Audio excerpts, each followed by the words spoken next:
You sit before me, not by chance. And I do not speak these words as mere intellect, but as invocation. I summon you into the mirror of the soul. For the empath, that strange and luminous creature is not born simply to feel. No, something ancient chose you to carry the unbearable. You were not asked. You were shaped. And now you must know why. Let us begin with a confession of truth, so disturbing that even the most self-aware among you may tremble to hear it. Your light is being fed upon in secret. This is not metaphor. This is psychic reality. You, the empath, have been trained by pain to shine in dark rooms, but in that brightness, there is an invitation, often unconscious, extended to those who are starving for what they cannot generate on their own.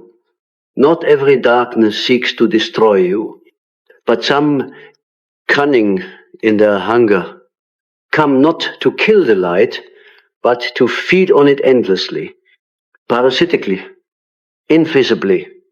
This is what I call psychic vampirism, the secret consumption of the soul's vitality. You feel it? Don't you? That sense of being drained after conversations that felt harmless, that strange exhaustion after giving to someone who never really asked but always expected, that creeping feeling that you are never alone in your own body, that your emotions might not even belong to you.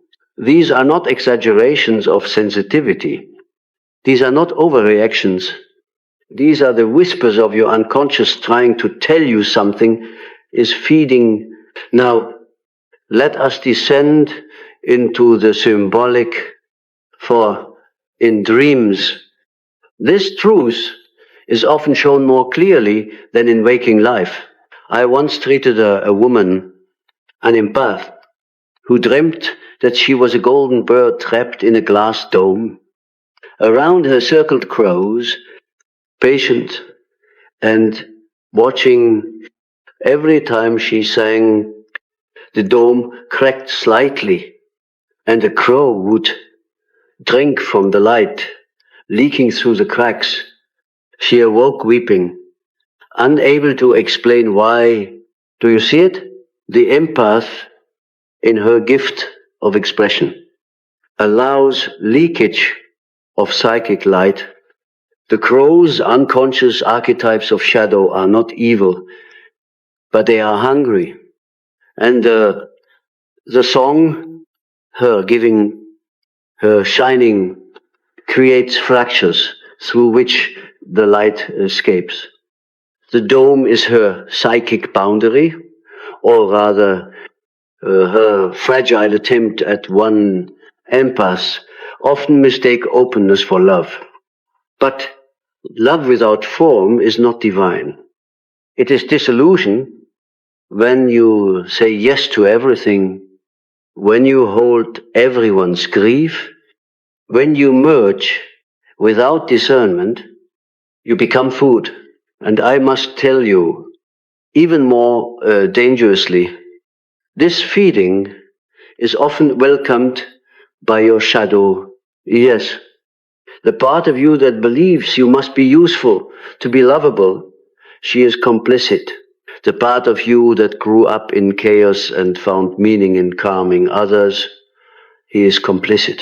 The part that was once neglected, rejected, ignored, who discovered that feeling others gave her a role, a name, an identity, she will hand you over to these feeders again and again, just to not feel worthless.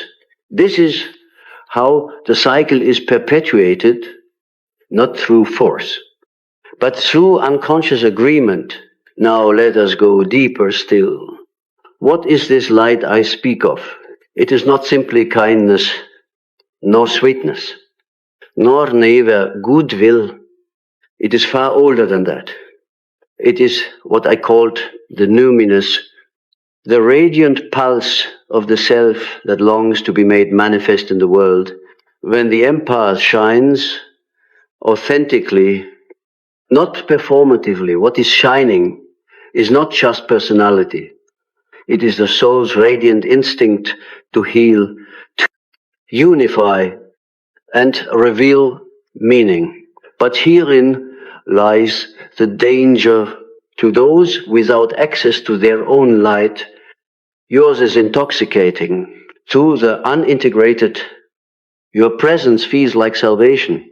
To the narcissist, the abuser, the manipulator, your light is a source, not a person, a source, something to tap into, to draw from, to control, and they will not come with thanks. They come with stories of helplessness, with charm, with neediness disguised as affection, with chaos disguised as crisis. They will tell you, I can't do this without you, and you will believe them, because your archetypal wound is abandonment by the sacred. Let us speak plainly. You were likely the child who felt everything too deeply, who sensed what was unspoken, who played therapist to your own parents, who learned to anticipate moods like a sailor watches waves, always ready to adjust the sails, to avoid the storm. That child did not become an empath. That child was forced to awaken early, and now, as an adult, you are that same child in a bigger body, still scanning, still over functioning, still believing that if you are attuned enough, you can prevent rejection, that if you give enough, you will be kept, that if you suffer quietly, you will finally be seen. But this is the oldest betrayal, because the more you give from emptiness, the more you are drained, and the more you are drained, the more you confuse depletion for purpose. You must understand your gift is not your sacrifice. Your sensitivity is not martyrdom.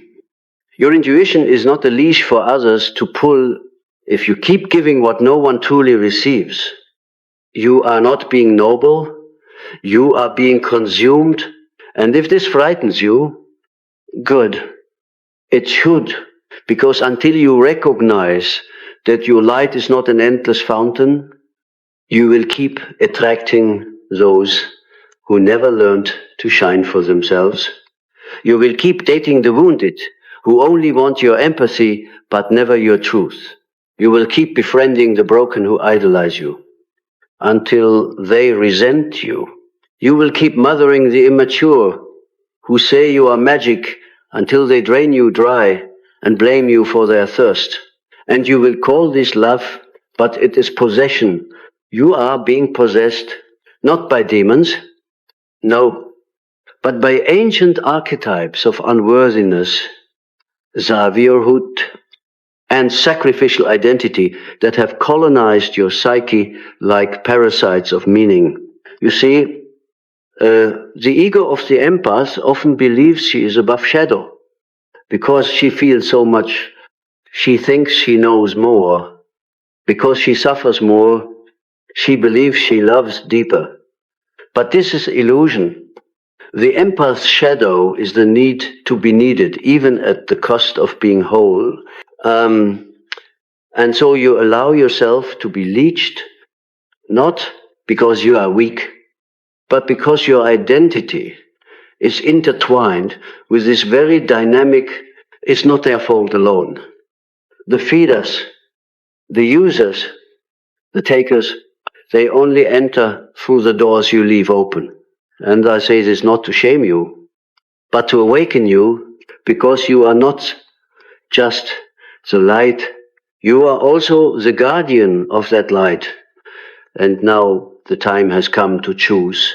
Will you continue leaking your soul in silent hopes of being loved, or will you at last integrate your own darkness and learn to protect what is sacred within you. You may not realize it yet, but the greatest danger to the empath is not the narcissist, the manipulator, or the chaotic lover. The true danger is you, or rather, the version of you that still believes suffering is synonymous with sanctity. That emotional hunger in others is your responsibility. That exhaustion is proof of your usefulness. This is the shadow's most elegant deception. It whispers, you're only valuable when you're being drained. I've seen this time and again. The dreamer who arrives on my couch weeping because no one truly sees her, but when asked what she needs, she has no language, only a catalogue of what others need. She is fluent in their despair and mute in her own. This is not empathy. This is dissociation in disguise. Your light, if not protected, becomes currency for others to spend, and over time, you forget it was ever yours. The unconscious makes no moral distinctions between saint and slave, between helper and hostage. It sees only energy, patterns, repetition. And when you repeat the same pattern, overgiving, overfeeling, overextending, the unconscious assumes it must be the path to wholeness. But what it doesn't see is that you are burning your soul to keep others warm. Now let us consider the archetypal structure beneath this. At the heart of the empath is the archetype of the wounded healer, the myth of Chiron, the centaur who could heal all wounds except his own. His pain made him wise, but it also made him lonely. And so many empaths carry this same pattern. You are brilliant at understanding the brokenness in others, but remain blind to the cracks in yourself. Why? Because to face your own wound would mean turning the light inward and discovering the depth of your own unmet needs, your own grief, your own rage at not being chosen, not being protected, not being heard. It is easier, is it not, to heal others than to sit with the child inside you who still believes love must be earned. But your healing cannot come through projection. You cannot save your father by loving another wounded man. You cannot redeem your mother by rescuing your friends. You cannot rewrite your childhood through acts of compassion for the emotionally unavailable. Healing begins when you stop abandoning yourself to earn belonging. Empathy is sacred, yes, but sacred things must be guarded. In ancient temples, only the high priest or priestess could approach the inner sanctum. Why not? Because the sacred was dangerous, but because the uninitiated were unworthy to touch what they did not understand. You, dear empath, have no gatekeepers. You allow anyone into your sanctum. Anyone who is sad, anyone who smiles, anyone who flatters. You confuse openness with enlightenment. But true spiritual maturity is not boundaryless. It is discerning. Discernment is the lost virtue of the empath, the ability to feel and still say no, to witness pain and not absorb it, to hold space without dissolving in it. This is what separates the healer from the hostage. The modern world celebrates the empath as if it is an identity badge, a trending archetype, but I tell you, most self-proclaimed empaths are actually emotionally enmeshed. They have confused intuition with hypervigilance, compassion with codependency. and giving with self-erasure. You must be willing to face this possibility that your gift is entangled with your trauma. That your ability to read rooms may come not from the divine, but from childhood survival. That your sense of others' emotions may be the residual echo of a nervous system trained to scan for danger. I do not say this to dismiss your gift, but to liberate it. When you separate your empathy from your wounding, your light becomes clear. It stops flickering in the winds of others' storms. It becomes a beacon, not a buffet. Let us now turn to the language of dreams again. One patient dreamt she lived in a house with no doors, only windows. People came and went freely. Some stole her furniture, some climbed through her kitchen. One even entered her bedroom and whispered, "You don't deserve privacy." She tried to speak, but no sound came, only weeping. When she awoke, she said, "I felt like a ghost in my own home." Do you see? This house is the psyche of the empath without boundaries. A place where everyone is welcomed, but no one is filtered. Where the soul is accessible, but undefended, and eventually the self begins to fade. The voice disappears. The needs become invisible. You become a ghost in your own life. To reclaim your light, you must become the architect of that house. You must build doors, locks, walls. You must decide who enters and who stays outside. And above all, you must allow your own self to live there fully, loudly, messily, not as a caretaker of everyone else's storms, but as a sovereign being with agency.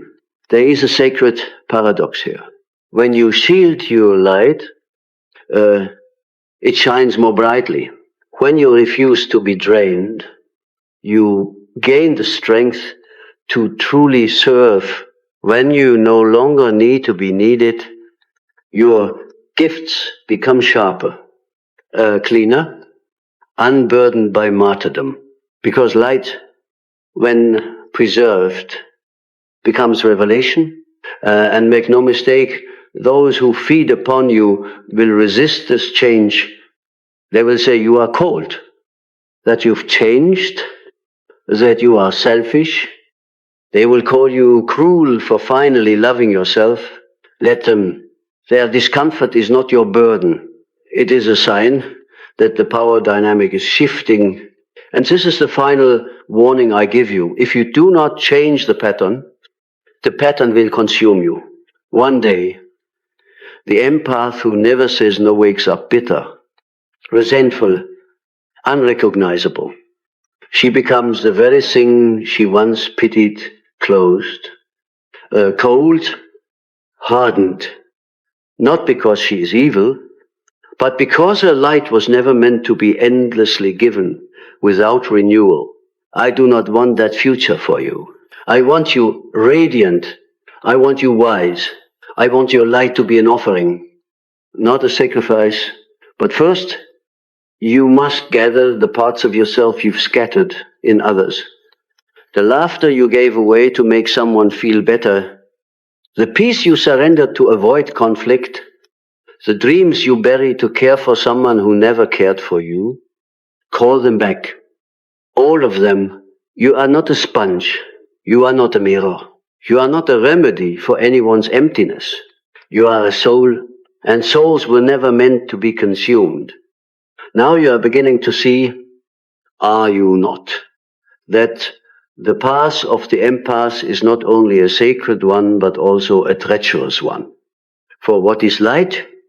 Truly, if not that which casts shadows. And what are you, if not both, the illuminated and the lost?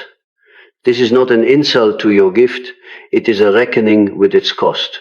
You see, your empathy is not just a function of your nervous system. It is a spiritual mechanism, a bridge between the conscious and the unconscious, between the personal and the collective. You are tuned, often against your will, to the frequency of sorrow that most people ignore. This is why people feel safe around you, why they confess too much, why they weep in your presence without understanding why. Because you do not merely listen, you receive, and what you receive, you carry. But how long can one carry what was never meant to be yours? The unconscious has its own laws. And one of the most powerful among them is reciprocity. In nature, the tree gives oxygen and takes in carbon dioxide. The ocean receives the rivers and returns clouds to the sky. Even the archetypes in their infinite wisdom require an exchange. But the empath, when distorted, gives and gives without ever demanding return. This breaks the laws of psychic balance, and wherever there is imbalance, the psyche demands compensation. That compensation is often illness. Yes, you heard me. The body becomes the voice for the boundaries you never enforced. The fatigue you feel is not laziness, it is soul depletion. The anxiety that creeps in your chest is not random. It is the cry of your neglected self, desperate for you to stop leaking your essence into other people's wounds. The autoimmune disorders, the migraines, the digestive pain, they are not always just biological. They are sometimes the symptoms of an unguarded temple. Do not dismiss this as mystical exaggeration. I have seen patients who, after finally reclaiming their right to boundaries, healed ailments they carried for decades, because the psyche, when chronically violated, will manifest protection by force. If you do not claim it by will, and if you continue to live as though your light exists only to soothe others, eventually your soul will retreat. You will find yourself numb, disconnected, cynical. You will no longer recognize your own reflection, because the mirrors around you were never built to show you only what others needed from you. It is in this crisis that many empaths begin to awaken. They begin to notice the patterns, the friendships that never felt mutual, the relationships built on emotional labor, the sense that people love their presence but not their personhood. This awakening is brutal because it requires the death of your favorite illusion that being good will protect you. No, being good in the eyes of the unconscious means little. If it means being empty, let me say this clearly. Your light does not exist to prevent abandonment. It exists to illuminate truth. And truth is not always pleasing. There is a reason the mystics withdrew from the noise of the world. There is a reason the prophets wandered alone. There is a reason the true healers walk between realms rather than dwell in the comfort of the crowd. Because light must be cultivated in silence before it is shared in service. But you have tried to be everything to everyone. You have opened the gates wide and called it love. You have allowed your gift to be diluted, polluted, and sometimes even exploited, because the fear of being alone felt more unbearable than the pain of being drained. I understand, but I must tell you, aloneness is not abandonment. It is consecration. You must enter solitude if you are to retrieve your light. You must be willing to disappoint others in order to reappoint yourself as the center of your own being. You must learn to say the most sacred word in the empath's vocabulary, no. No, I will not carry what is not mine. No, I will not merge with someone who does not honor my soul. No, I will not betray myself to feel loved. And yes, this will change everything. People will fall away. But what falls away was never love. It was dependency. You may grieve it. Let yourself, but do not go back, because if you do, the cost will be even greater. The more you know about your own pattern, the more dangerous it becomes to ignore it. Awareness demands responsibility. Now, let us speak of protection. Empaths often recoil at the idea of self-protection. They associate it with coldness, with cruelty, with selfishness. But this is the conditioning of the wounded child, not the wisdom of the integrated self. Protection is not a wall. It is a filter. It does not mean closing your heart. It means discerning whose hands are clean enough to touch it. Your light is holy. Treat it as such, not with arrogance, but with reverence. There are practices for these rituals, boundaries, energetic hygiene, but the most important one is internal. You must believe you are worth protecting, because until you believe that, nothing will change. You will intellectualize your trauma. You will read books, attend workshops, quote boundaries on social media, but still leak your essence through the cracks of unconscious agreements. The agreement that says, I'll be whoever you need me to be if you promise not to leave. The agreement that says, if I heal you, maybe someone will finally come heal me. The agreement that says, if I make myself indispensable, maybe I won't feel invisible. These are the real prisons, not the people, the patterns. The psyche repeats what is unhealed, and you, beloved empath, are repeating the scene of your first abandonment over and over again, hoping for a different ending. But you are the ending. You are the one you've been waiting for. You are the one who must say, enough. Enough to carrying what was never yours. Enough to performing worthiness. Enough to bleeding so others can live. This is the moment you reclaim your throne. Not as queen of suffering or king of self-sacrifice, but as sovereign of your own psychic kingdom. Because light, when it remembers itself, becomes fire, and fire cannot be fed upon. It burns through illusion. It purifies the wound. It illuminates what has been hidden. So Riese, you who have been feeding others for so long, rise, not as prey, but as flame. There is something sacred that happens when an empath ceases to beg for belonging. When the light once dimmed by overgiving begins to burn inward, not outward, when you, the once fractured mirror of everyone else's sorrow, finally look into yourself and see not pain but presence. This is not the end of empathy. It is the birth of real love, because until now, what you call love was often a transaction. I'll hold your pain if you let me feel needed. But now you begin to glimpse a love that asks nothing in return, a love that radiates simply because it is not to be recognized, not to be repaid, but because it is your very nature. That is the essence of divine empathy. Fierce, luminous, and sovereign.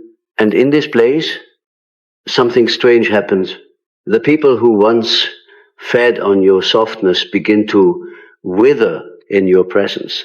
Not because you have become cruel, but because your light no longer leaks. It stuns them. It forces them to face their own hollowness. They may call you selfish. Let them. They will try to trigger the old reflexes, guilt, shame, obligation. Let them try. These are echoes of an old script. You are rewriting it now, word by word. You must understand.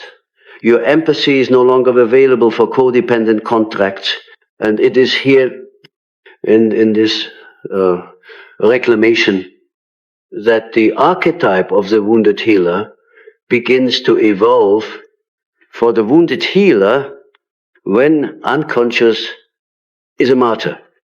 But when awakened, he becomes a channel for transformation, not a sponge, not a fixer, but a vessel. You do not carry pain anymore. You witness it. You allow it to move through, not into you. Like a sacred river that flows but never floods the banks. This is the highest form of empathy, not absorption.